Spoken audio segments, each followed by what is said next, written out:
Ma'am नमस्कार, आपका स्वागत है। सिन्हा मैम, आपका स्वागत है।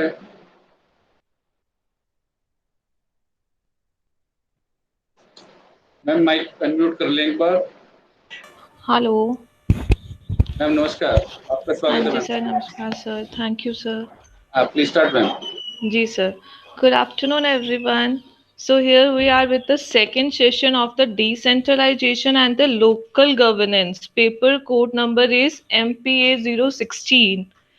Yesterday we are focused on the meaning of the local government, what are the features of the local government, and the significance and the evolution of the local government. Now we will start with the unit 13, which deals with the features of 73rd and the 74th Constitutional Amendment Act in 1992.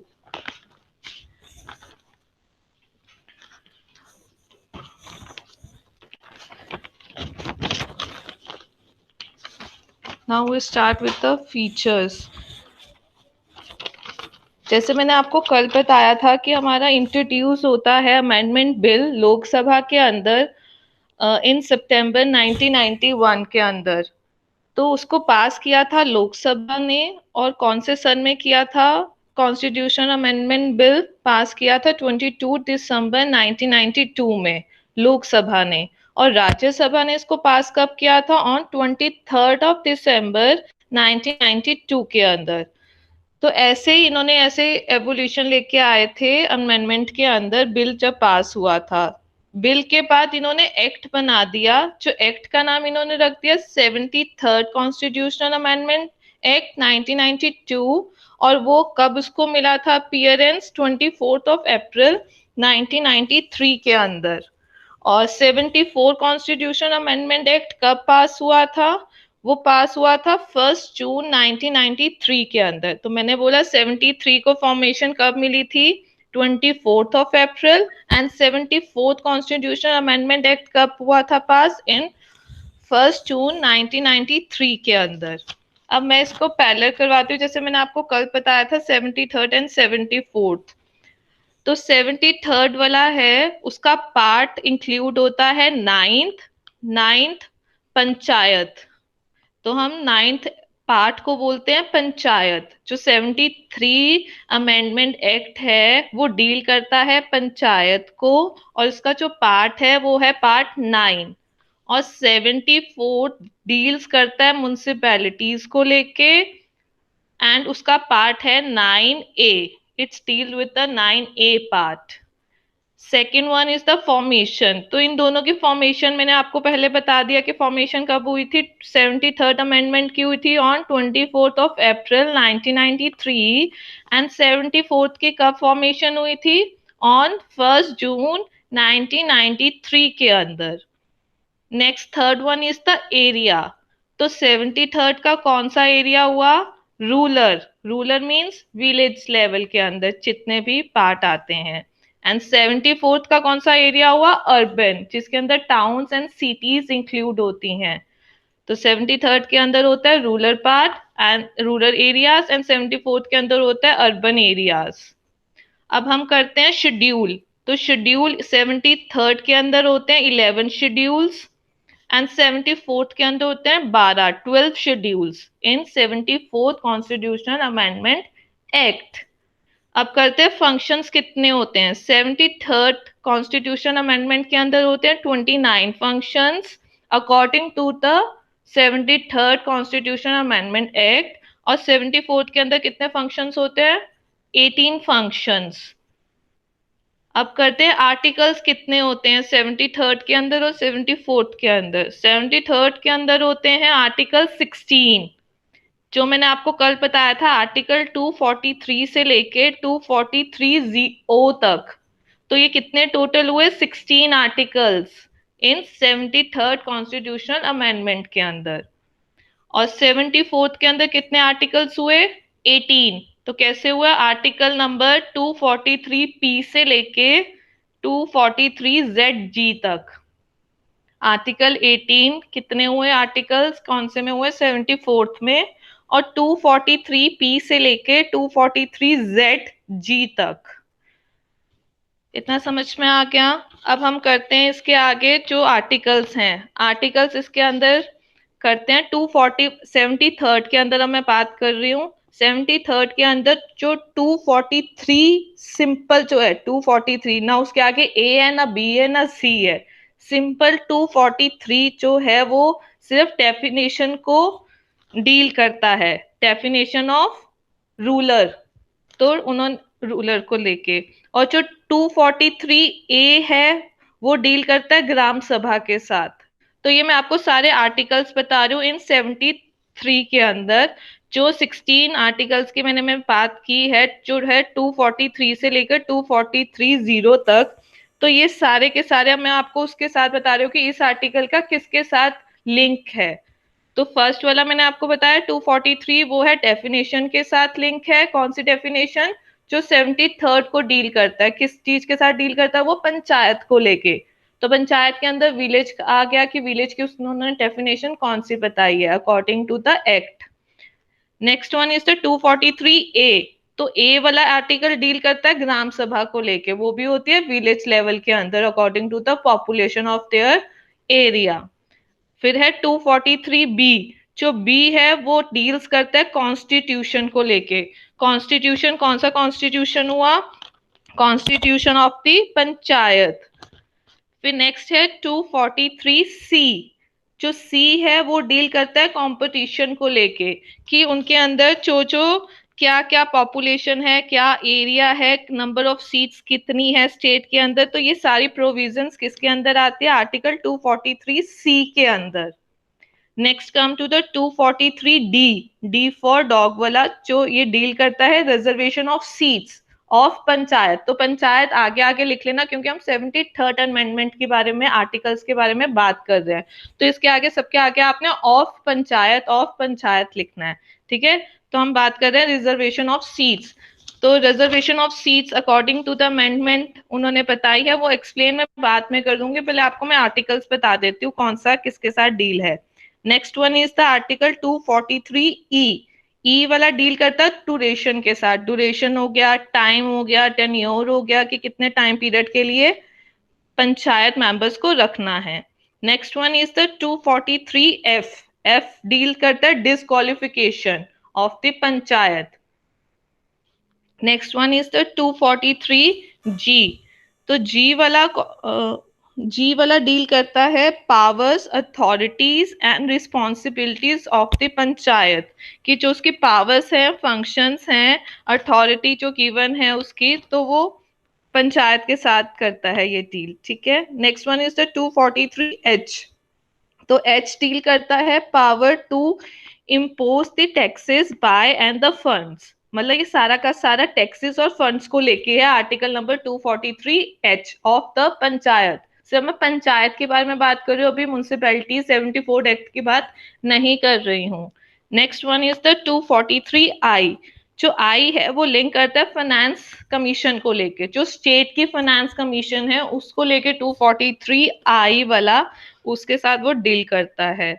And 243 जे, जो जे है वो deal करता है audit of account. जो audits हैं, जो accounts को check करते हैं पंचायत का, तो वो article number deal with 243 J.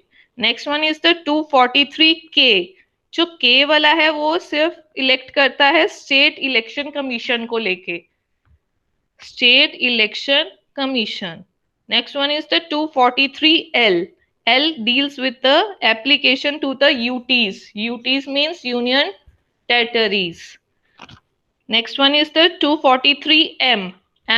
M वाला डील करता है part not to apply to the certain areas. Part not to apply to certain areas, की इसके अंदर कौन सी स्टेट्स इंक्लूड्स नहीं है इस पंचायत के अंदर। जब इन्होंने अपना एवोल्यूशन बनाया था, कौन सी स्टेट्स नहीं थी इस एक्ट के अंदर, जिन्होंने एक्सेप्ट नहीं किए थे। कई स्टेट्स ने इस चीज को एक्सेप्ट कर लिया था 73rd को लेके, तो कई स्टेट्स ने नहीं किया था। तो जो नहीं है वो सारी चीजें इसके अंदर एम के अंदर आएंगी।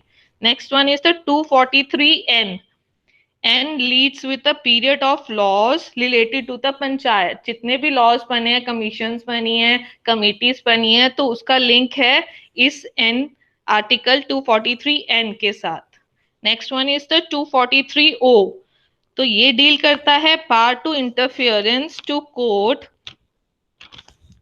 इन इलेक्टोरल मैटर्स। तो ये सारा का सारा इंटरफेरेंस हुआ है कोर्ट को लेके इन द इलेक्शंस की, इलेक्शंस में हमें नंबर ऑफ अलॉटमेंट सीट्स कितनी मिलनी चाहिए पंचायत को, तो ये डिस्कस हुआ था कोर्ट के अंदर। तो इस आर्टिकल के अंदर ये पता चलता है। ठीक है, तो ये मैंने आपको 16 आर्टिकल्स के बारे में 243 से लेकर 243 ओ तक बताए हैं, जो डील करते हैं सिर्फ पंचायत को लेके, 73rd अमेंडमेंट को लेके। अब मैं आपसे बात करती हूँ 74th कॉन्स्टिट्यूशनल आर्टिकल्स के बारे में, जो मैंने आपको बताया था कि 18 नंबर हैं इसके, 18 है। अब मैं आपको बताती हूँ 243 पी। अब ये शुरू होकर लास्ट वाला खत्म हुआ था ओ पे, तो ओ तक हो गए 73rd। अब पी से आपने शुरू करना है 243 पी। तो ये आर्टिकल डील करता है डेफिनेशंस को लेके। तो डेफिनेशन किसकी होएगी 74th के अंदर? म्युनिसिपैलिटीज की, टाउन्स की, सिटीज की, कि डिस्ट्रिक्ट कौन सा होता है, डिस्ट्रिक्ट का क्या मतलब, जो जितने भी डेफिनेशन है 74th को लेके, तो वो सारी की सारी इन्होंने डील की है 243 पी में लेके। Next one is the 243 Q. Q deals with the constitution of the. अब हमने यहाँ पे पंचायत नहीं लिखना, क्योंकि हम 74th के बारे में बात कर रहे हैं, तो उसकी जगह हमने पंचायत की जगह क्या लिखना है? म्युनिसिपैलिटी। ठीक है, क्योंकि हम 74th के बारे में बात कर रहे हैं, टाउन्स एंड सिटीज के बारे में बात कर रहे हैं, तो उसको ध्यान रखते हुए ये आपने सारी चीजें उसमें डालनी है। ठीक है, तो 243 क्यू है constitution of the municipalities. Next one is the 243 R, competition of the municipality. तो कंपटीशन के अंदर, इसके अंदर कौन से आएंगे? 3 टायर्स आएंगे इसके अंदर।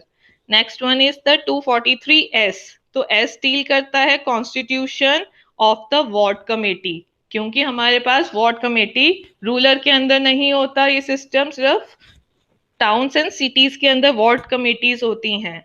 तो S deals with the ward committees.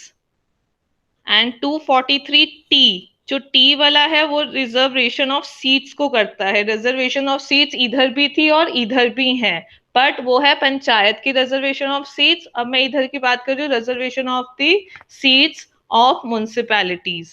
तो इस वन द सेम वन, जो हम इस इधर करेंगे रिजर्वेशन ऑफ सीट्स, जो वही सेम म्युनिसिपैलिटीज के अंदर भी है। तो है 243 यू। तो यू डील करता है ड्यूरेशन को लेके, ड्यूरेशन, टाइम एंड टेन्योर को लेके, कि कितना टाइम पीरियड होना चाहिए। ठीक है, next one is the 243 V. V deals with the disqualification of the municipalities. Next one is the 243 W। तो W deals with the power, authority and responsibility of the municipalities। तो almost तो ये same है जो भी articles है, but उसके आगे उन्होंने पंचायत लिख दिया और उसके आगे उन्होंने लिख दिया म्युनिसिपैलिटीज। ठीक है, तो ये इजी हो जाएगा आपको लर्न करना। फिर next one is the 243 X. X deals करता है power to impose the taxes by the funds. इसके अंदर भी सेम बात है जो मैंने आपको पंचायत के अंदर बताई है। तो कुछ पॉइंट्स बस, जहाँ जहाँ आपने एक्सप्लेन में पंचायत लिखोगे, वहां वहां आपने म्युनिसिपैलिटीज लिखना है। सिर्फ इतना फर्क है कई चीजों के अंदर। एंड 243 वाई, जो वाई है वो डील करता है फाइनेंस कमीशन को लेके, state finance commission. And 243 Z है, वो है audit of account of municipalities, Z वाला। अब जेड के बाद खत्म हो गया, तो हम इसके बाद आर्टिकल्स कैसे लेंगे? जेड जेड आगे लिखना है और स्टार्टिंग विद द ए। तो नेक्स्ट आर्टिकल का हुआ Z A. Z A for Apple वाला। तो ये आर्टिकल डील करता है इलेक्शन कमीशन को लेके, state election commission. Next one is the article Z 243 Z B, deals with the application to the UTs। UTs means मैंने आपको पहले बताया union territories. Next one is the article 243 ZC, C for cat वाला, जो deal करता है part not to apply to the certain areas, part not to apply to certain areas. Next one is the 243 ZD, तो ये deal करता है ZD district planning committee. अगर आपको क्वेश्चन आ जाए कि TCP को एक्सप्लेन करो तो आप क्या करोगे, तो D1 is for the district, P for planning and C for the committee. तो ये सिर्फ होता है 74th के अंदर। 73rd के अंदर ये लास्ट वाले दो जो मैं आपको बीच में बताऊंगी, वो डिस्ट्रिक्ट प्लानिंग एंड मेट्रोपॉलिटन, ये 74th के अंदर नहीं है, ये सिर्फ होते हैं टाउन्स एंड सिटीज के अंदर, डिस्ट्रिक्ट की बात एंड मेट्रोपॉलिटन सिटीज की। Next one is the article ZE।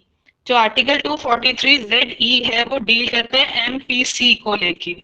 जो बड़ी प्लानिंग कमेटीज होती हैं, जैसे मैंने आपको बताया था, जो तीन टायर सिस्टम है पंचायत का, जो first one is the Nagar panchayat and second one is the municipal council and third one is the municipal corporation. तो कॉर्पोरेशन का जो बड़ा है वो कौन सी सिटीज में मैंने आपको कल बताया था, मुंबई, फरीदाबाद, कोलकाता, हैदराबाद। तो ये सिटीज कौन सी होती है, मेट्रोपॉलिटन सिटीज होती हैं। तो इसी के अंदर metro MPC deals with the metropolitan planning committees. Next one is the 243 ZF।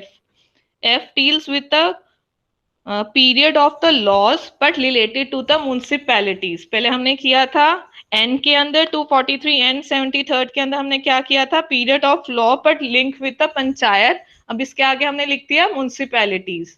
इस one is the same one. Next one is the 243 ZG।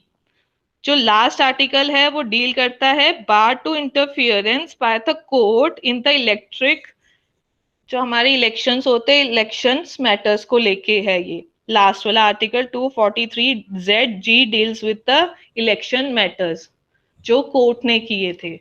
ठीक है, तो ये आपको मैंने आर्टिकल्स का बता दिया है। अब मैं आपको, कल मैं देख रही थी क्वेश्चंस आपके ओल्ड क्वेश्चन पेपर्स में से जो आपकी वेबसाइट्स के अंदर भी हैं, तो उसके अंदर इन्होंने क्वेश्चंस पूछे हुए हैं जो स्टार्टिंग विद द जून 2019 से मैंने देखना शुरू किया था टिल 2014 तक।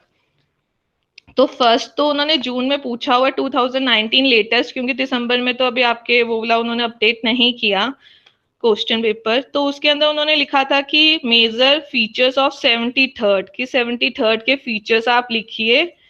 तो वो जून में आया हुआ था। फिर 2018 दिसंबर के अंदर उन्होंने 74th, कईयों में उन्होंने इकट्ठे भी पूछे हुए हैं 73rd एंड 74th, कहीं पे उन्होंने हर क्वेश्चन पेपर में अलग अलग भी पूछे हुए हैं इन 20 मार्क्स क्वेश्चन के अंदर।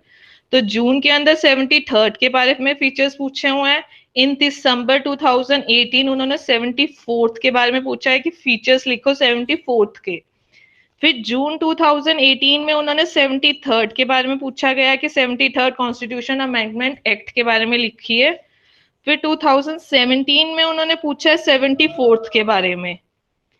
तो ऐसे ही इन्होंने 73rd और 74th तो आपको फीचर्स करने ही पड़ेंगे, ये तो नहीं है कि आप छोड़ दोगे। जैसे आपको 5 क्वेश्चंस करने होते हैं इन टोटल जो अभी आपके क्वेश्चंस आते हैं। इन जून 2017 उन्होंने पूछा है 73rd के बारे में। तो मतलब हर क्वेश्चन पेपर के अंदर 73rd एंड 74th दोनों पूछे हुए हैं, किसी में 73rd और किसी में 74th। कईयों में तो उन्होंने इन दिसंबर 2015 में उन्होंने शॉर्ट नोट पूछे हुए हैं आपसे दोनों के बारे में, ए पार्ट में भी और बी में। ए में पूछा हुआ features of 73rd constitution amendment act 10 marks के लिए, और बी पार्ट में उन्होंने पूछा फीचर्स ऑफ 74th। तो शॉर्ट नोट्स में उन्होंने दोनों पूछे हुए इन दिसंबर 2015 में। तो ये आपको करना ही है। फिर उसके बाद उन्होंने 2014 में आपसे 74th अमेंडमेंट के बारे में बात की है एंड जून 2014 एंड दिसंबर में 74th के बारे में बात की है। ठीक है, तो हम शुरू करते हैं। What are the features of the 73rd and the 74th constitution amendment act. तो 73rd वाला पहले करते हैं। तो मेन फीचर्स है 73rd के। First one is the gram सभा। तो ग्राम सभा कहाँ होती है, कौन से लेवल पे होती है, विलेज लेवल में होती है, जहाँ पे हम सारे के सारे वो पेड़ के नीचे बैठ जाते हैं सारे के सारे लोग और पंचायत से उससे पूछते हैं कि हमें ये प्रॉब्लम है, ये हमारी सॉल्व कर दीजिए। तो वो ग्राम सभा हो जाती है, एक बॉडी है जहाँ पे सारे के सारे वोटर्स अपनी आइडेंटिटी प्रूफ करते हैं कि हाँ हम वोट डालना चाहते हैं, तो हमारा वोटर कार्ड आप बना दीजिए। जो जितने भी लोग हैं वो सारे के सारे रजिस्टर्ड वोटर्स, वो सारे के सारे विलेज लेवल के अंदर, उसको हम बोलते हैं ग्राम सभा, जो डील करता है 243A आर्टिकल के अंदर। In the panchayat. तो मैं 73rd का आपको करवा रही हूँ, 74th का नहीं करवा रही हूँ। 73rd का फर्स्ट फीचर है ग्राम सभा, ठीक है। Next one is the second one is the 3 tier system. तो मैंने आपको ये कल भी करवाया था, आज भी थोड़ा बहुत मैंने करवाया है। 3 टायर सिस्टम पंचायत का कौन सा होता है? Panchayat means rural local bodies. अगर रूरल आ गया, पंचायत आ गया, 73rd आ गया, इस द सेम वन। ये नहीं है कि करवाया नहीं है, तो कुछ नाम डिफरेंट है बट डिफरेंट नहीं है, उसको दूसरे नाम से अदर वर्ड से जाना जाता है इन वर्ड्स को। तो फर्स्ट वन कौन सा हुआ? ग्राम पंचायत कौन से लेवल पे होती है? विलेज लेवल में। तो फर्स्ट वन 3 टाइप स्ट्रक्चर के अंदर कौन सा आता है? Gram panchayat. Second one is the panchayat samiti, वो कौन से लेवल में होती है? मिडल लेवल में, ब्लॉक लेवल के अंदर। थर्ड वन इज द जिला परिषद, जो होती है डिस्ट्रिक्ट लेवल के अंदर, ठीक है। और जिला परिषद वो हमेशा टॉप लेवल में रही है, ये नहीं है कि वो नीचे आ गई है, ठीक है। Next one is the third point is the directly election nominated members. आप मेंबर्स के बारे में भी इसके अंदर लिख सकते हैं और इलेक्शंस के बारे में भी। तो थर्ड पॉइंट डील्स किसके साथ करता है? Third feature deals with the elections as well as the nominated members, कि उसके अंदर मेंबर्स कितने हैं पंचायत के अंदर, नॉट अबाउट द म्युनिसिपैलिटीज। तो मैं 73rd वाला आपको करवा रही हूँ, जिसके अंदर उन्होंने बोला है कि जो मेंबर्स होंगे पंचायत के, वो हर लेवल के अंदर होने चाहिए और इसके अंदर डायरेक्टली इलेक्टेड होने चाहिए लोग, जो इलेक्शन के टाइम पे वो वोट डाले, ठीक है। और ये सारा का सारा कौन हैंडल करता है इलेक्शंस को? जो मेन हेड होगा विलेज का, वो हेल्प करता है वोटिंग सिस्टम के अंदर। और अबाउट देयर कंसर्न स्टेट, जो स्टेट का होगा मेंबर, जो उस इलेक्शंस का मेंबर होगा, वो ही उस बॉडी को हेल्प करेगा, सबको बताएगा कि इस दिन इलेक्शन है, ऐसे करना है, ऐसे करना है। तो वो मेन मेजर रोल किसका होगा उसके अंदर? मेन चेयरपर्सन का होगा, जिस बॉडी के लिए तुम वोट कर रहे हो। Next one is the reservation of the weaker section. Fourth one feature कौन सा है? Reservation of the weaker section. तो अकॉर्डिंग टू द एक्ट, हम कौन से एक्ट के बारे में बात कर रहे हैं? 73rd। तो 73rd कॉन्स्टिट्यूशनल अमेंडमेंट एक्ट ने क्या प्रोविजंस दिए regarding to the reservation of seats? तो उन्होंने बोला है कि एक्ट के दौरान जो उन्होंने रिजर्वेशन सीट्स दी है एससी, शेड्यूल कास्ट को, शेड्यूल ट्राइब्स को, अकॉर्डिंग टू देयर पॉपुलेशन, जो उस एरिया की पॉपुलेशन होगी उस हिसाब से ही उनको सीट्स में उतनी ही उनको सीट्स मिलेगी पंचायत लेवल के अंदर, ठीक है। अकॉर्डिंग टू देयर पॉपुलेशन, जहाँ पे वो उस एरिया का पॉपुलेशन है उतनी ही उनको रिजर्वेशन ऑफ सीट्स मिलेगी। और अब उन्होंने कितनी सीट्स बोला according to the 73rd act? 1/3 seats होनी चाहिए वुमेन के लिए, जो वुमेन बिलोंग किससे करती है? एससीज एंड एसटीज को लेके। तो नॉट मोर देन 33%, और you can say 1/3 of the seats reserve for the women which are belonging to the scheduled caste and scheduled tribes। एक तो इन्होंने रिजर्वेशंस के लिए ये बोला, एक सेकंड रिजर्वेशंस बोला वुमेन्स के लिए। पहले रिजर्वेशन उन्होंने दी थी एससी एंड एसटीज को, एंड सेकंड रिजर्वेशन किसको दिए? वुमेन को। इस वन द सेम वन। तो इधर भी इन्होंने बोला है कि नॉट लेस देन 1/3 सीट्स, और 33% नहीं होनी चाहिए टोटल सीट्स। किसकी नहीं होनी चाहिए? मेंबर्स की, ऑफिस की, जो रिजर्व करते हैं वुमेन्स को लेके, ठीक है। अब नेक्स्ट करते हैं। तो नेक्स्ट फीचर कौन सा हुआ? Duration, time, tenure. तो आपने क्या लाइन लिखनी है? द टर्म या duration, the time fix of the each panchayat, जो हर पंचायत का कम से कम कितने ईयर्स का होना चाहिए? 5 ईयर्स का होना चाहिए। और इलेक्शंस कब होने चाहिए? आफ्टर 6 मंथ्स के अंदर, अदरवाइज वो रिजेक्ट हो जाएंगे, वो फिनिश हो जाएंगे। अगर आपने उस टाइम पे इलेक्शन 6 महीने के अंदर नहीं किया तो वो 6 मंथ्स के अंदर वो एंडेड कर देंगे। फिर अगले 6 मंथ्स वो इलेक्शन कर सकते हैं, अगर उस साल में 6 मंथ्स के अंदर नहीं हुआ तो। Next one is the feature is state election commission. State election commission is deals with the election in every state and the every, और इनको अपॉइंट कौन करता है स्टेट इलेक्शन कमीशन को? Governor. It is appointed by the governor. Governor उसको appoint करता है। उसका क्या काम है? कि उसको डायरेक्ट करना, सुपरवाइज करना, गाइड करना, कंडक्ट कैसे करना है इलेक्शंस को, वो सारा का सारा काम किसका है? पंचायत का काम है, ठीक है। Next one is the state finance commission. State finance commission कितने साल के लिए होती है? 5 साल के लिए होती है, और इसको अपॉइंट कौन करता है? Governor, governor of the state. State election commission को भी गवर्नर अपॉइंट करता है, और स्टेट फाइनेंस कमीशन को भी कौन अपॉइंट करता है? गवर्नर। और इसके अंदर इन्होंने मेन प्रोविजन क्या बताई है स्टेट फाइनेंस को लेके? फाइनेंस की अगर हम बात कर रहे हैं तो फंड्स के बारे में बात होगी, टैक्सेस, ड्यूटीज, टूल्स की, फीस की, जो असाइन करते हैं पंचायत। अगर हम अब आजकल हम यहाँ चाहते हैं कहीं पे किसी और जगह पे, तो हमारा कुछ टैक्सेस करते हैं कार के अंदर। अब हम कोई सामान लेने जा रहे हैं, या इलेक्ट्रिसिटी बिल, वाटर बिल, तो उसके अंदर कुछ ना कुछ टैक्सेस करते हैं। तो वो सारे के सारे कौन डिसाइड करता है? 73rd के अंदर पंचायत, एंड 74th के अंदर कौन करता है? म्युनिसिपैलिटीज। तो ये सारे के सारे कौन गाइड करता है? कौन सारे के सारे डिजाइन करता है, अप्रूव करता है, गाइड करता है? According to their act members. ठीक है, उस एरिया को कौन हैंडल कर रहा है, तो अकॉर्डिंग टू दैट वो हैंडल करते हैं। ठीक है। Next one is the financial distribution. Next feature है, फर्स्ट वन मैंने इससे पहले आपको बताया था स्टेट फाइनेंस कमीशन। अब नेक्स्ट वन फीचर बता रही हूँ मैं आपको, फाइनेंशियल डिस्ट्रीब्यूशन, की वो डिस्ट्रीब्यूट कैसे करते हैं। अगर एक्ट के बारे में उन्होंने बताया कि अकॉर्डिंग टू द एक्ट वो हमें प्रोवाइड करते हैं स्टेट को लेके कुछ लॉस बनाते हैं, कुछ पॉलिसीज बनाते हैं, कुछ प्रोग्राम्स बनाते हैं कि हाँ ये इम्प्लीमेंट होनी चाहिए उस स्टेट के अंदर। अकॉर्डिंग टू द पंचायत, तो वो कुछ पैसा कलेक्ट करते हैं, कुछ फंड्स पे लगाते हैं कि हाँ हमें इस टाइम पे ये जरूरत है, तो हम इसकी जरूरत के लिए हमें फंड्स चाहिए, अप्रूव करवाते हैं वो किसी से इम्प्लीमेंट करने के बाद, इम्प्लीमेंट करने से पहले। तो ठीक है, तो ऐसे ये डिस्ट्रीब्यूशन होता है फाइनेंस का। ठीक है। Next one is the last one feature है पावर्स एंड फंक्शंस। तो मैंने आपको पावर्स एंड फंक्शंस कितने बताए हैं इसके अंदर? रूलर को लेके 73rd के अंदर 29 फंक्शंस होते हैं। तो वो कौन से शेड्यूल के अंदर आते हैं? 11 शेड्यूल। जो 11 शेड्यूल है उन्होंने बोला है कि इंक्लूड्स 29 आइटम्स। आइटम्स भी आप बोल सकते हो उनको, फंक्शन।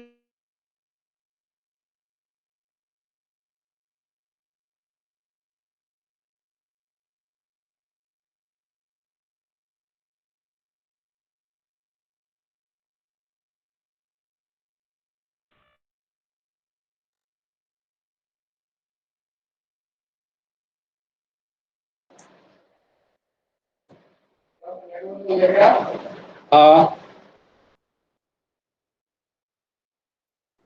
अरे क्या हुआ? मैडम सुनाई नहीं दे रहा है madam. Sheena, can you hear? Wait wait, she will be coming. और किसी ने लिखा है कि असाइनमेंट जमा करवा सकते हैं या वही वाले या एग्जाम दे सकते हैं? हाँ, तो दे सकते हो जिसने भी लिखा है।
अरे तेजपाल जी। जी डॉक्टर साहब, क्या हाल है? ओ, नमस्कार। ये शीना क्यों चली गई? आ रहे हैं, अभी ज्वाइन कर रहे हैं। इससे शीना से कहना है आज कैसे और स्टूडेंट्स को इन्फॉर्म करे और एक दो क्लासें और अरेंज करे इसमें।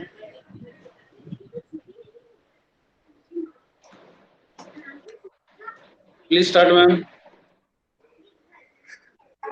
सॉरी, वो डिस्कनेक्ट हो गया था। तो मैं आपको फीचर्स के बारे में बता रही थी। जो पार्ट था फंक्शंस को लेके, जो डील्स करता है 29 फंक्शंस को लेके, उसके अंदर मैं बता रही थी कि 11 शेड्यूल्स हैं, 11 शेड्यूल्स हैं पंचायत के अंदर, जिसके अंदर उन्होंने आइटम्स और फंक्शंस दिए हैं 29। तो 29 कौन से फंक्शंस हैं पंचायत के अंदर? First one is the agriculture, की मेन फोकस एग्रीकल्चर के ऊपर होता है रूलर्स को लेके। फिर second one is the implementation of the land reforms, कि कुछ इम्प्लीमेंट करने चाहिए लैंड को लेके, कुछ चेंजेस लेके आने चाहिए। तो सेकेंड वन फंक्शन कौन सा है पंचायत के अंदर? Implementation of the land reforms. Third one is the irrigation, कि इरिगेशन का ध्यान होना चाहिए, वाटर मैनेजमेंट का होना चाहिए। अगर हम एग्रीकल्चर के बारे में बात करें तो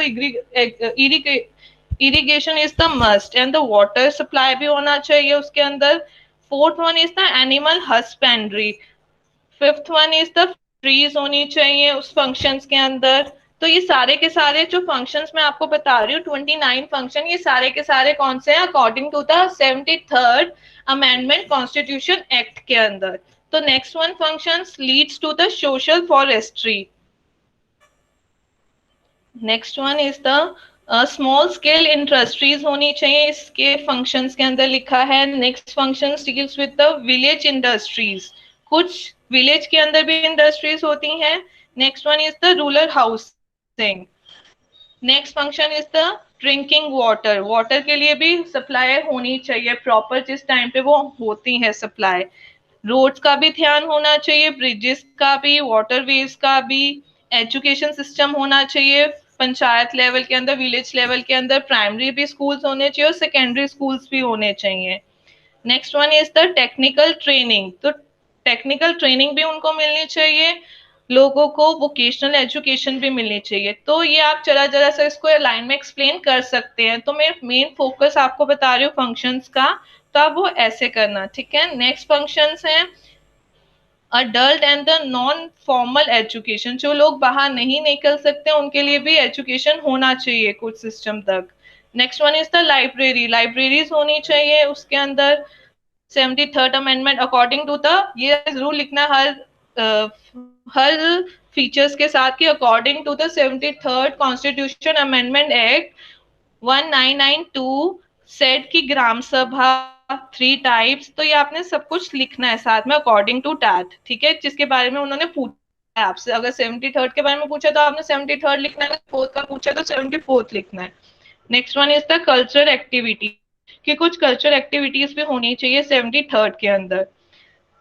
फिर नेक्स्ट फंक्शंस है मार्केट्स भी होनी चाहिए, फेयर्स भी होने चाहिए, हेल्थ भी होनी चाहिए, सैनिटेशन होनी चाहिए, हॉस्पिटल्स होने चाहिए, प्राइमरी हेल्थ सेंटर्स होने चाहिए, डिस्पेंसरीज होनी चाहिए।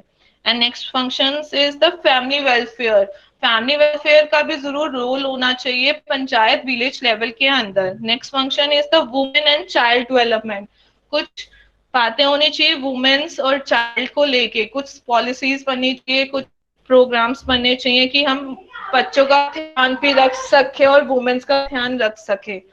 Next one is the social welfare, social welfare भी होना चाहिए, जो हैंडीकैप लोग हैं उनके लिए कुछ वेलफेयर्स होने चाहिए, और कुछ वेलफेयर्स होने चाहिए वीकर सेक्शंस को लेके। वीकर सेक्शंस हमारे कौन से हैं? एससीज, scheduled caste and the scheduled tribes, ठीक है, तो उनके लिए भी वेलफेयर होना चाहिए। Next one is the public distribution system, ठीक है, ये सारे के सारे आपको फंक्शंस मिल जाएंगे, तो आप उसको 1 डिस्क्राइब कर सकते हैं, ठीक है। 10 मार्क्स का आया तो आप ऐसे ऊपर लिख सकते हैं, अदरवाइज आपको उसको 1 लाइन के अंदर डिस्क्राइब करना पड़ेगा, ठीक है। तो ये आपके सारे के सारे थे 73rd के साथ लिंक कर रहे थे, जो मैंने अभी आपको फीचर्स बताए लिंकिंग विद द फंक्शंस।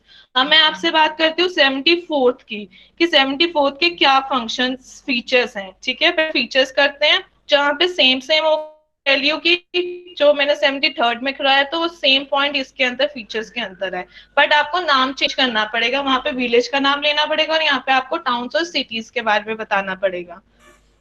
तो अब करते हैं फर्स्ट फीचर्स है 74th को लेकर। अगर क्वेश्चन आ गया what are the features of the 74th constitutional amendment act in India का पूछ लिया गया, अगर इन पंजाब का तो आपको हिसाब से लिखना होगा कि according to the Punjab constitutional amendment act करके। अगर उन्होंने इन इंडिया पूछ लिया तो आप डायरेक्ट से ही लिख लेना कि 74th कॉन्स्टिट्यूशनल अमेंडमेंट एक्ट हो जाएगा, ठीक है। तो मैं फर्स्ट फीचर बताती हूँ आपको। तो main feature of the 74th one is the first one is the 3 types of municipalities. तो 3 टाइप्स कौन सी होती है म्युनिसिपैलिटीज की, जो हम अर्बन एरियाज के बारे में बात कर रहे हैं। तो फर्स्ट वन इज द नगर पंचायत। नगर पंचायत कैसे होती है, वो ट्रांसफर होती है रूरल टू अर्बन एरियाज को लेके। जो कुछ गाँव थे कुछ, तो वो कन्वर्ट हो गया शहर में, ठीक है, कुछ डेवलपमेंट आने के बाद। Second one is the municipal council. तो काउंसिल कौन सी होती है, कौन से लेवल पे होती है, वो स्मॉलर अर्बन एरियाज के अंदर होती है, जो छोटे सिटीज हैं टाउन्स है उसके अंदर होती है। एंड थर्ड टाइप कौन सी है म्युनिसिपैलिटीज की, म्युनिसिपल कॉर्पोरेशन, जो होती है लार्जर स्केल के ऊपर, लार्जर अर्बन एरियाज के अंदर, ठीक है। तो ये फर्स्ट आपका फीचर था एमसी को लेके। Next one is the second. तो सेकंड फीचर कौन सा होता है, फॉलोइंग फैक्टर्स। फैक्टर्स कौन से हैं आपके, लिंकिंग विद द म्युनिसिपैलिटीज को लेके, अर्बन एरियाज को लेके, smaller one also and the larger urban areas. तो कौन से फैक्टर्स हैं, is the population of the area, कि हमें उनका भी ध्यान रखना चाहिए कि पॉपुलेशन कितनी है उस एरिया के अंदर, तभी हम उसको डिवाइड करेंगे कि वो काउंसिल के अंदर है कि कॉर्पोरेशन के अंदर है। Second one is the density of population, कितनी होनी चाहिए। अगर हमने पॉपुलेशन चेक किया है तो उसका किलोमीटर भी तो होना चाहिए कि हमारे इस सेक्टर को हमने कितने में डिवाइड करना है, कौन से मेजरमेंट के अंदर, ठीक है। तो उसका भी हमने ध्यान रखना है। Third one is the revenue generate, कि रेवेन्यू हमने कितना देना है, उसको टैक्सेस कितना, शहर को, हर सिटी को हमने किस हिसाब से उसको डिस्ट्रीब्यूशन करनी है। Fourth one is the percent. ये मैं सारे के सारे आपको 5 फैक्टर्स बता रही हूँ सेकंड फीचर के अंदर, ठीक है। Fourth one is the percentage of the employment in the non agriculture activities. तो हमें परसेंटेज भी देखनी है कि जो लोग एग्रीकल्चर के अंदर नहीं जॉब कर रहे, तो उसकी भी हमें परसेंटेज देखनी चाहिए। तो फिफ्थ फैक्टर कौन सा हुआ, इकोनॉमिक इम्पोर्टेंस, कि इकोनॉमिक हम फाइनेंस को कहाँ पे यूटिलाइज कर रहे हैं और कहाँ पे उसको यूटिलाइज नहीं कर रहे, तो उसकी भी मेजर इंपॉर्टेंट रोल होना चाहिए, ठीक है। ये आपका सेकंड पॉइंट था फीचर का। तो थर्ड पॉइंट है आपका फीचर के अंदर, that leads with the competition of the municipalities. तो फर्स्ट वन हम करते हैं, जैसे मैंने आपको के अंदर थर्ड पॉइंट बताया था कि इलेक्शन एंड द नॉमिनेटेड, मैंने आपको उसके अंदर बताया था कि डायरेक्ट इलेक्ट होते हैं पीपल्स के, और नॉमिनेटेड मेंबर्स होते हैं। तो ये सेम पॉइंट है as well in the third feature वाला, जैसे मैंने आपको बताया था, जस्ट वेट,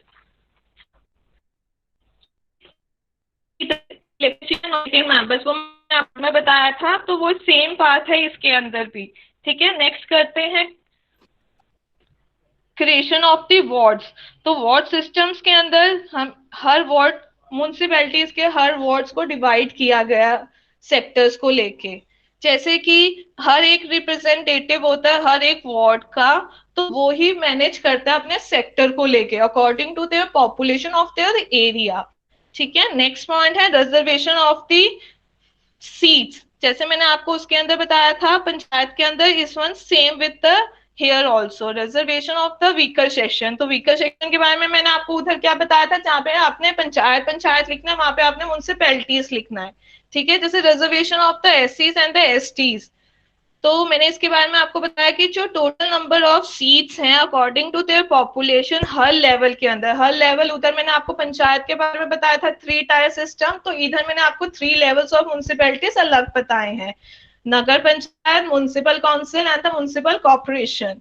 तो कितनी सीट्स होनी चाहिए, not less than 1/3 of the seats shall be reserve for the women which belongs to the एससीज एंड द एसटीज, ठीक है। और ना कि आप 1/3 भी लिख सकते हो और ये भी लिख सकते हो, not more than 33%, is the same one ratio, 33% and the 1/3 is the same one, ठीक है। तो दोनों में से आप एक चीज लिख सकते हो। फिर सेकंड रिजर्वेशन मैंने आपको किसके बारे में बताई थी, वुमेन के बारे में, कि not less than 1/3 seats to be reserve for the office members and the membership of the chairperson, ठीक है। रिजर्वेशन ऑफ सीट्स वुमेन के लिए भी सेम है 1/3 33% एंड द एससीज और एसटीज के लिए भी सेम है, तो ये दोनों में बातें सेम है, ठीक है। Next one is the ward committee. Ward committee हमने 73rd के अंदर नहीं किया था, सिर्फ 74th के अंदर मैंने आपको बताया था जब मैं आपको आर्टिकल्स के बारे में बता रही थी। तो ये कौन सा आर्टिकल नंबर हुआ, ward number, article number 243S, तो इन्होंने बोला है कि कम से कम अगर वार्ड कमेटी है उसकी पॉपुलेशन कितनी होनी चाहिए, 3 लाख। 3 लाख अगर पॉपुलेशन है या उससे चाहता है तब हम वार्ड कमेटी बना सकते हैं, अदरवाइज हम उसको वार्ड कमेटी नहीं बना सकते। तो इसके अंदर इन्होंने रीजंस दिए according to the act of the 74th constitution act. उसके बाद ने बोला है कि कुछ सीट्स होनी चाहिए वार्ड को लेकर। ये नहीं है कि अगर उसका मेंबर नहीं बना जो हमने अकॉर्डिंग टू टाइम पे अगर नहीं हुआ तो वो हटा देंगे। ठीक है, जैसे हमारे में हर सेक्टर या हर के एक एक होती है एमसीज, ठीक है, और एक मेजर रोल होता है और का कि वो एक हेड होता है, तो वो पूरा पंचकूला को हेड करेगा, बट मीटिंग्स के अंदर हर एमसी शामिल होंगी मीटिंग के अंदर। ठीक है, तो इनका मेन ऑब्जेक्टिव क्या होता है कि लोगों को इकट्ठे करना, उनकी बातें सुनना, पीपल पार्टिसिपेशन होना उसके अंदर। सिर्फ ये 12 शेड्यूल के अंदर है, 11 शेड्यूल के अंदर नहीं है। ठीक है, सिर्फ म्यूनसिपैलिटीज के अंदर है वार्ड कमेटी, दूसरी कमेटीज के अंदर नहीं है। नेक्स्ट करते हैं tenure. Tenure, time and the duration is the same with the link with the 73rd also and the 74th also। तो कितना टाइम पीरियड होना चाहिए, फिक्स 5 साल के लिए होना चाहिए। और इलेक्शंस किस टाइम पे होने चाहिए, 6 मंथ्स के अंदर हो जाने चाहिए, अदरवाइज वो डिसॉल्व हो जाएंगे, वो आपने 6 मंथ के अंदर आपने उसको इलेक्शंस नहीं दिए तो इलेक्ट नहीं किया तो आपने इलेक्शंस में। Next one is the state election commission. State election commission मैंने आपको उसके अंदर भी बताया है same one. State election commission के बारे में मैंने आपको क्या बताया था कि इसको अपॉइंट कौन करता है, स्टेट इलेक्शन कमीशन को गवर्नर। ठीक है, और इसका क्या काम है, सुपरवाइज करना, उसको गाइड करना, इलेक्ट करना, डायरेक्शन देना और करेक्ट करना हर चीज को, but related to the municipalities. उधर मैंने आपको पंचायत के बारे में बताया था, तो इधर आपने म्यूनसिपैलिटीज को लेके। ठीक है, दैट्स इट। नेक्स्ट करते हैं हम financial distribution। This one is the same one with the 73rd feature also। तो financial distribution के बारे में मैंने आपको क्या बताया था कि जो एक्ट है स्टेट को लेके, जो वो लॉ बनाते हैं, पॉलिसीज बनाते हैं, प्रोग्राम्स बनाते हैं फाइनेंस को देखते हुए, एक्ट को देखते हुए, तो वो पैसा कुछ कलेक्ट करते हैं, कुछ उसके ऊपर यूटिलाइज करते हैं, टैक्सेस को लेके, ड्यूटीज को लेके, कुछ फीस को लेके, कुछ टोल टैक्सेस को लेके, जो वो उनके फंड्स को यूटिलाइज करते हैं स्टेट के अंदर लोगों के लिए कि ऐसी प्रॉब्लम कुछ भी ना आए। ठीक है, next one is the state finance commission. ये सेम है 73rd को लेके भी और 74th को लेके भी, बस आपने वो वर्ड चेंज करना है, उधर से पंचायत लिखना है और इसके अंदर आपने म्यूनसिपैलिटीज लिखनी है। तो इसको स्टेट फाइनेंस कमीशन को कौन अपॉइंट करता है, governor, governor of a state. और हमेशा इसके इलेक्शंस होने चाहिए 5 ईयर्स के लिए होने चाहिए। और इसके अंदर क्या इनका मेन मोटिव होता है कि फाइनेंशियल पोजीशंस को देखना, अकाउंट्स को देखना, ऑडिट को देखना कि कितना प्रीवियस में कितना पैसा खर्च हुआ है। अगर 2020 चल रहा है तो 2019 में भी उन्होंने देखना है कि कितना पैसा इन्वेस्ट हुआ है उनका और 2020 में भी कितना हुआ है। तो दोनों का बजट बना के जितना भी अमाउंट किया, अगर वो पैसा हमारे पास बच जाता है तो वो अगले साल उसको यूटिलाइज हम कर सकते हैं किसी ना किसी चीज को लेके। ठीक है, ये नहीं है कि वो पैसा अपने पास रख लेंगे, वो अपने ग्रांट्स अपने पास रख लेंगे, बट ऐसा नहीं होता। वो अगले अमाउंट में अगले साल में हमें एडजस्ट कर देंगे, आपके पैसे इतना बचा हुआ आप उसको कहीं पे भी लगा सकते हैं। Next one is the powers and the functions. तो हम पावर्स एंड फंक्शंस कर रहे हैं, किसकी कर रहे हैं, म्यूनसिपैलिटीज की, जिसके अंदर मैंने आपको बताया था कितने 12 शेड्यूल के अंदर 18 फंक्शंस आते हैं 74th को लेके। 74th is the constitutional amendment act 1992। तो ये कौन से आर्टिकल के अंदर आते हैं, article number 243W।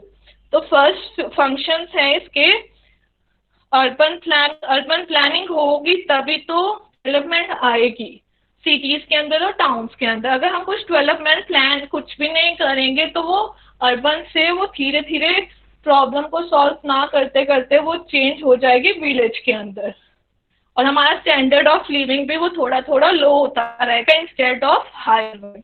Second one is the land use. Land use होना चाहिए और कुछ कंस्ट्रक्शन ऑफ बिल्डिंग्स बननी चाहिए। एससीज के लिए भी, एसटीज के लिए भी हाउसिंग स्कीम्स भी, जैसे आपने सुना होगा कि कई लोगों जो झुग्गियों में रहते थे तो उनके लिए उन्होंने स्कीम्स लगा दी हैं। स्कीम पंचकुला के अंदर है, फरीदाबाद के अंदर है, यमुनानगर के अंदर है। तो कुछ हाउसिंग स्ट्रक्चर वो बना रहे लोगों के लिए रहने के लिए कि उनको कोई प्रॉब्लम फेस ना करनी पड़े। Third one is the planning for the economic and the social development, कि सोशल डेवलपमेंट और इकोनॉमिक के अंदर भी कुछ प्लानिंग्स का डेवलपमेंट होना चाहिए। ये सारे फंक्शंस मैं आपको बता रही हूँ, 18 फंक्शंस किसके अंदर, 12th शेड्यूल के अंदर। Next one is the roads and the roads का भी ध्यान होना चाहिए और ब्रिजेस भी बनने चाहिए। Next one is the water supply for the industrial and the commercial purposes के लिए अलग अलग वाटर सप्लाई होना चाहिए। Next one is the public health, sanitation, social waste management, public health का भी ध्यान होना चाहिए, टाउन्स एंड सिटीज के अंदर सैनिटेशन का भी होना चाहिए और सॉलिड वेस्ट मैनेजमेंट, जैसे आपके घर में सबने डस्टबिन दिए होंगे ब्लू कलर के एंड ग्रीन कलर के ड्राई के लिए एंड वेट के लिए, तो वैसे ही इन्होंने कुछ रूल के अंदर चेंज लेके आए हैं एमसीज वगैरह, चंडीगढ़ के अंदर भी एंड पंचकूला के अंदर भी, जहाँ पे भी आप रहते होंगे वहाँ पे सबको वापस प्रोवाइड किए होंगे। नेक्स्ट वन था फायर सर्विसेज, शहरों के अंदर फायर सर्विसेज दी गई हैं, ना कि रूलर्स के अंदर, ठीक है। तो फायर सर्विस मेजर फंक्शन है 12th शेड्यूल के अंदर। Next one is the urban forestry होनी चाहिए, प्रोटेक्शन ऑफ द एनवायरनमेंट होना चाहिए। Next one the slum improvement, जो लोग झुग्गियों में रह रहे हैं जिनके पास कोई सर्विस प्रोवाइड नहीं की गई है उसके अंदर भी वो इम्प्रूवमेंट लेके आ रहे हैं। Next one is the of the urban services, हमें सर्विसेज कौन सी दी गई है, अलॉटमेंट की हुई है अर्बन सर्विसेज के अंदर, park, car, water supply, playground etcetera, ठीक है। जितने भी आपको सर्विस पता है, जैसे ट्रांसपोर्टेशन हो गया, सर्विसेज हो गई हैं, ये सब किसके अंदर आती है, अर्बन सर्विसेज के अंदर। Next one is the promotion of the cultural education aspects, cultural activities भी होनी चाहिए।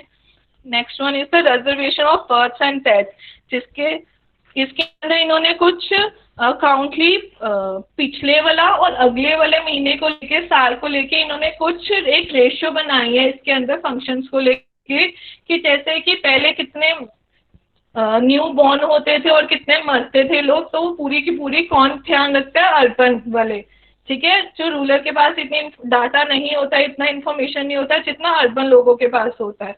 Next one is the public services, जो फंक्शंस के अंदर अगला पॉइंट है वो है पब्लिक सर्विसेज, जैसे बस स्टॉप हो गए, स्ट्रीट लाइट्स होगी, पार्किंग की अलॉटमेंट होगी, कहीं पर हमें पार्किंग की सर्विसेज नहीं मिलती है तो हमें प्रॉब्लम होती है कि हम रोड पे खड़ी कर देते हैं। जो अब ऐसा नहीं है, जब हमने रोड पे खड़ी करती है तो वो हमारा चालान काटेंगे ही काटेंगे, ठीक है। तो ये सारे आपके फंक्शंस थे, किसके अंदर फंक्शंस थे, ये आपके म्युनिसिपैलिटीज को लेके, ठीक है। अब नेक्स्ट पॉइंट करते हैं फीचर का म्युनिसिपैलिटीज के अंदर डीपीसी। तो डीपीसी मैंने आपको क्या बताया था, डिस्ट्रिक्ट प्लानिंग कमेटी। तो according to the 74th amendment act, उसके अंदर इन्होंने बोला है कि जो जस्ट वेट,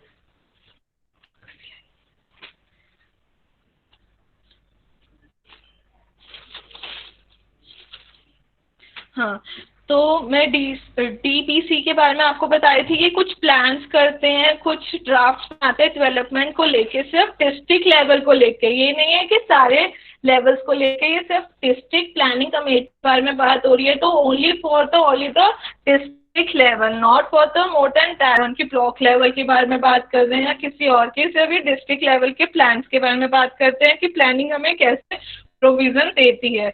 तो इसके अंदर इन्होंने और बात बोली है कि ये प्लान्स बनाती है पंचायत के लिए भी और म्युनिसिपैलिटीज के लिए भी। जो और जो एमपीसी है, ये दोनों के दोनों पंचायत में भी काम करती हैं, पंचायत को भी देखती है और म्युनिसिपैलिटीज को भी देखती है। तो जब प्लान प्रिपेयर करती है पंचायत के लिए भी और म्युनिसिपैलिटीज के लिए भी, तो उसके बाद ये चला जाता है डिस्ट्रिक्ट को, कि डिस्ट्रिक्ट उसको इम्प्लीमेंट करता है कि नहीं करता है, कि सिर्फ शहर के लिए करता है कि सिर्फ विलेज लोगों के लिए ही करता है। तो इसका काम सिर्फ ये है कि सिर्फ प्लानिंग करना, ठीक है। और इसके अंदर मेंबर्स कितने होते हैं, 4th 5th टोटल मेंबर्स होते हैं, जो इलेक्ट करते हैं members of the panchayat as well as and the municipalities, ठीक है। तो इसके अंदर कितने मेंबर्स होते हैं, 4th 5th, मतलब 4/5 टोटल मेंबर्स होते हैं इसके अंदर। नेक्स्ट करते हैं एमपीसी, जो डील्स करता है मेट्रोपॉलिटन प्लानिंग सिटीज को लेके। जो आर्टिकल नंबर मैंने आपको बताया था 243ZE होता है अकॉर्डिंग टू द एक्ट। तो उन्होंने इसके अंदर बोला है कि ये भी प्रिपेयर करता है ड्राफ्ट्स को लेके, बट बड़ी सिटीज को लेके। मेट्रोपॉलिटन सिटीज कौन सी होती है, जो बिग होती है, जो बिग शहर्स होते हैं। हमारे कौन से लार्जेस्ट शहर्स हैं, जैसे मैंने आपको कल भी बताया था, आज भी बता रही हूँ।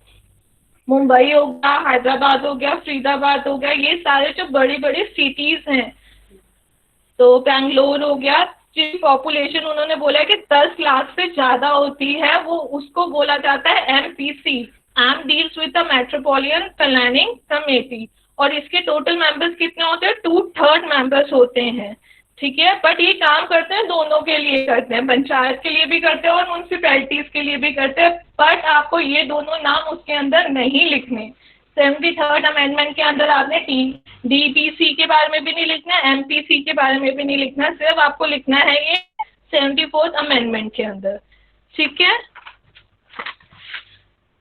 तो जैसे मैंने आपको बता दिया कि ये कैसे क्वेश्चन पूछे हुए हैं इसके अंदर, तो फीचर्स पूछे हुए हैं, इसकी फंक्शनिंग के बारे में पूछे हुए हैं, तो आप फंक्शन पे अच्छी तरह करने पड़ेंगे इसके कि फंक्शनिंग क्या होती है, ठीक है। Features, functions and short notes के लिए भी आपको के हिसाब से भी और 20 मार्क्स के हिसाब से भी। मैं आपको देती हूँ। Hello madam. Hello madam. Madam थोड़ा एक क्वेश्चन था छोटा सा। हेलो मैडम आप उस हाँ जी हाँ सर, मैडम सुनाई दे पूछिए। रहा है मैडम आपको? हाँ जी, I can listen your voice. ये हाँ मैडम। हाँ मैडम हाँ बोल रहा हूँ जी, कि ये जो चैप्टर चल रहा है ये यूनिट 13 चल रहा है नहीं, हाँ एमपीए जी, 16 के हाँ जी यूनिट। सर, ये 13 हाँ यूनिट चल रहा है। ये आपका एमपीसी 016 के अंदर 13 यूनिट है आपका। तो फीचर्स के साथ डील है 73rd को लेके भी और 74th को लेके भी। हेलो। ओके मैडम, हाँ थैंक यू। जी, हाँ जी।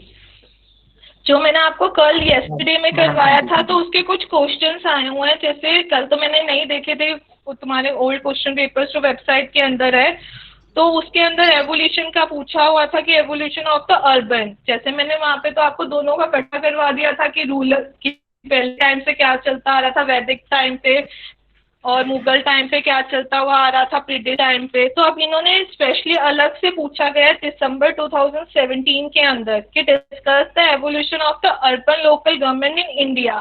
सब आपकी हिस्ट्री पूछी हुई है, रूलर की नहीं पूछी हुई। तो आप स्टार्टिंग से आप रूलर के बारे में बात कर सकते हैं इसके आंसर में, फिर इंक्लूड कर देना नीचे आते आते अर्बन, कि पहले शहरों से बात चलती हुई आ रही थी, फिर अर्बन में कैसे आए, ठीक है। ये आपका क्वेश्चन पूछा गया दिसंबर 2017 के अंदर। फिर जून 2017 में पूछा गया है right the historic overview of the local government in the pre independence India. तो यहाँ पे इन्होंने थोड़ा सा डिफर कर दिया क्वेश्चन, इनडायरेक्ट वे से पूछ लिया कि क्या ओवरव्यू है लोकल गवर्नेंस को लेके। लोकल गवर्नेंस और local government is the same one word, पर लिंक किया उन्होंने प्री इंडिपेंडेंस इंडिया को लेकर। तो आप प्री के अंदर क्या लिखोगे? प्री के अंदर आपने रूरल के बारे में भी लिखना है और अर्बन के बारे में भी लिखना है, ठीक है। अब एक क्वेश्चन पूछा इन्होंने दिसंबर 2016 के अंदर, discuss the evolution of the urban local government in India. तो इसमें भी आपको अर्बन के बारे में ही पूछा है, रूरल के बारे में नहीं पूछा। बट आपको स्टार्टिंग इंट्रोडक्शन से कैसे करनी है कि लोकल गवर्नमेंट क्या होता है, एक उसकी डेफिनेशन लिख देना, क्योंकि ये 20 मार्क्स के लिए पूछा हुआ है। Then you come on the rural की विलेज में पहले क्या आया था। पहले विलेज लेवल के अंदर किंग आए थे जिन्होंने वो डिस्ट्रीब्यूशन की ग्राम सभा बनाया था, समिति बनाई थी, वो सब कुछ आप लेके फिर आप अर्बन पे आ सकते हैं, ठीक है।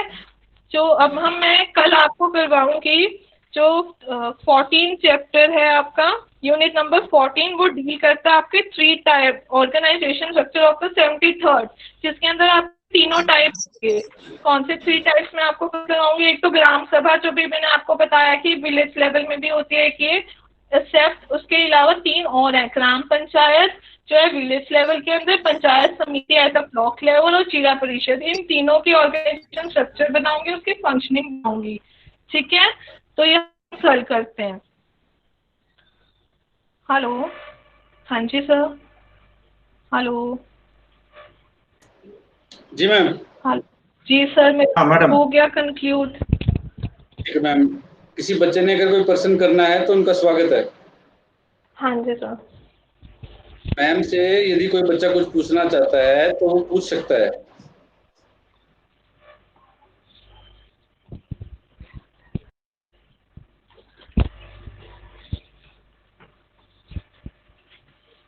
शीना। हेलो, आपको कुछ, हाँ जी सर। हाँ शीना, मैं नूरुल बोल रहा हूँ। हाँ जी sir, good afternoon sir. Good afternoon. मैं ये कह रहा था कि बहुत अच्छा किया है आपने। लास्ट पार्ट में जो आपने डिस्कशन किया दैट वाज वेरी गुड। तो मैं ये थैंक सबसे यू कहना सर। चाहूंगा टू ऑल ऑफ यू कि when you come tomorrow, be prepare the lesson which Sheena ma'am just told you कि chapter 14 will be discussed. It is not a class time, it is a discussion. So Right, sir. put a lot of questions, and in the last you have, and I would also like to inform all your students so that they may attend. Because today the attendance was around 8. It is a very low number. So inform also to others, Sheena. Okay. Yes sir. So it was very pleasant to hear you, and Thank you. arrange more and more counseling sessions on different Yes. topics. And but Yes, sure. inform the students to be prepared for the next day also, so that they may मैंने discuss कल rather भी than इनको बता दिया था कि थोड़ा सा hearing. क्वेरीज हो जाती है कि पढ़ के आएंगे, क्योंकि वेबसाइट्स के अंदर तो टॉपिक्स हैं ऑलरेडी जो आपने लिंक दिया हुआ है, या आपकी वेबसाइट देखूं तो उसके अंदर है चैप्टर्स, तो ये इजीली देख सकते हैं एक दिन पहले कि मैंने अगले दिन क्या करना और क्या पूछना है।